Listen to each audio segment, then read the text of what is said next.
a couple of days from reaching the spring equinox in Atlanta. It was a super warm winter all across the country, and we set numerous records, especially here in the Midwest. Especially all the way across all of these states. You can see how many states had their warmest winter on record, and the amount of cities was wild. Over 180 cities across the north central and northeastern U.S. broke their warmest winter on record. Yeah, look at some of these temperatures here for areas like Minneapolis. The average temperature this winter was about 30 degrees. That's like 13 degrees above normal. Again, we had lots of records, and is above average warmth. Also contribute to the lack of ice across the Great Lakes. And you can see typically during the peak of the ice coverage across these areas, we see about 50% of ice coverage. This year, on about February 11th, NOAA declared this a historic low for the lack of ice coverage here. Only 2.7% of the Great Lakes were covered. Now, speaking of the Great Lakes, we did see some impressive lake effect events here for areas like Buffalo, which postponed the NFL playoff game, moving to the next day. But we only saw winter for a couple weeks. Back in January and February. Here's a recap of what we saw earlier this year.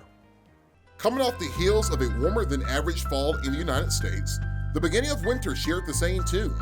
The mild temperatures continue until Christmas, but our first taste of winter came as blizzard conditions shut down Interstate 70 and 80 for several days. And then it was quiet. The mild temperatures returned to start 2024, and January was another warmer than average month. Well, besides the 4 days where an Arctic blast sent feel-like temperatures to -70 in the northern plains, and 2,000 record lows were broken before the system pushed into the northeast and ended the region's long-standing snow drought. And the rest of January was warm again. And for most Americans, February followed suit. The most notable event, a mid-month nor'easter that dumped over a foot of snow in parts of the northeast that knocked out power to over 100,000 customers.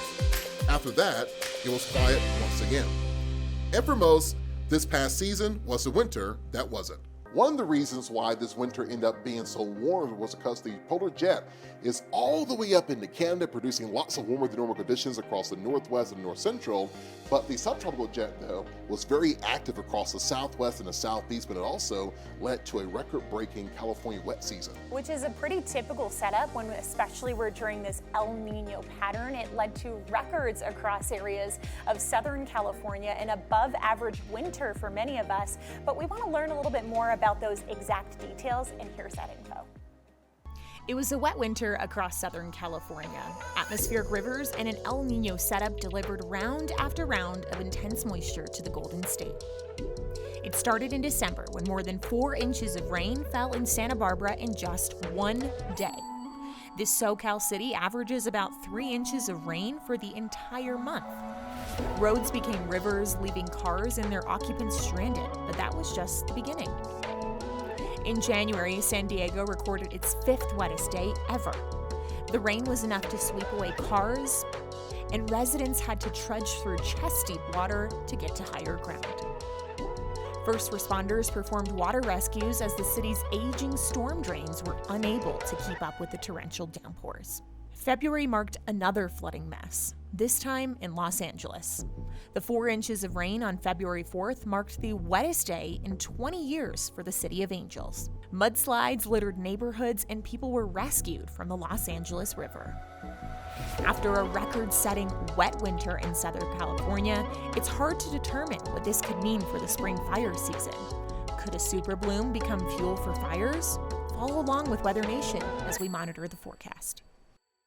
Now, California saw a lot of rain this season, but other spots across the country also saw a lot of rain, and that brings us to the south and the southeast. Yeah, so we had a lot of bad drought across the south. This was contributed from the La Nina that we had in 2023. All the heavy rain we saw in this 2024 from El Nino. Look at the night and day. The drought is almost all gone throughout most of the southeast. Yes, we still have a couple trouble areas across the Mississippi River Valley, but again, we did see across the south our top 5 wettest winter on record. A significant amount of rain really helped to lessen the drought for some of us here, as you mentioned, contributed by that changeover to El Nino.